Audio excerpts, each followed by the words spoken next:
সুপ্রিয় দর্শক, চলে আসলাম এইমাত্র পাওয়া আজকের খুবই গুরুত্বপূর্ণ ঘূর্ণিঝড়, নিম্নচাপ, মেঘ বৃষ্টি, শিলাবৃষ্টি, কালবৈশাখী ঝড় এবং আবহাওয়ার খবর নিয়ে। দর্শক, আজকে ভিডিওতে জানিয়ে দেবো আজ 24 ঘন্টায় কেমন থাকার সম্ভাবনা রয়েছে বাংলাদেশে 8টি ভাগের 64 জেলার আবহাওয়া পরিস্থিতি, এবং আরও জানিয়ে দেবো পশ্চিমবঙ্গে কোথাও কোনো বৃষ্টিপাতের সম্ভাবনা আছে কি না, এবং আপনার জেলা ঝুঁকিতে আছে কিনা জানতে হলে অবশ্যই ভিডিওটি শেষ পর্যন্ত দেখবেন। আর আপনি কোন জেলা থেকে আজকের আমাদের ভিডিওটি দেখছেন সেটা অবশ্যই কমেন্টে বলে দেবেন, তাহলে আমরা সবার আগে সেই জেলার আপডেট দিয়ে আগে শুরু করব। গত ভিডিওতে যারা কমেন্ট করেছিল সেই সব জেলার আপডেট দিয়ে আজকে শুরু করছি, এবং আপনি যদি আজকে ভিডিওতে আপনার জেলার নাম কমেন্ট করেন তাহলে পরবর্তী ভিডিও আপনার জেলার আপডেট দিয়ে আগে শুরু করব।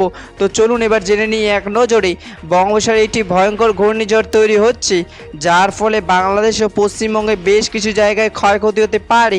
দর্শক, এবার সরাসরি চলে আসলাম মেঘ বৃষ্টির স্যাটেলাইট পুরো চিত্রে, এবং এই মুহূর্তে দেখতে পাচ্ছি আজ এবং আগামীকাল 24 ঘন্টায় বাংলাদেশে 8টি ভাগে 64 জেলা আকাশ মেঘলা থাকার সম্ভাবনা রয়েছে। বাংলাদেশের রাজশাহী, নওগাঁ, নাটোর, চাঁপাইনবাবগঞ্জ, পাবনা, সিরাজগঞ্জ, বগুড়া, জয়পুরহাট, রংপুর, দিনাজপুর, ঠাকুরগাঁও, পঞ্চগড়, নীলফামারী, লালমনিরহাট, কুড়িগ্রাম বৃষ্টি পড়ার সম্ভাবনা রয়েছে, এবং পশ্চিমবঙ্গে দার্জিলিং, কালিম্পং, জলপাইগুড়ি, আলিপুরদুয়ার, কোচবিহার, মালদা, মুর্শিদাবাদ, বীরভূম, বাঁকুড়া, পুরুলিয়া, কলকাতা, হাওড়া, হুগলি, নদিয়া, পূর্ব বর্ধমান বৃষ্টি পড়ার সম্ভাবনা রয়েছে। 28 আগস্ট 2026 শুক্রবারে আবার খবর। ধন্যবাদ।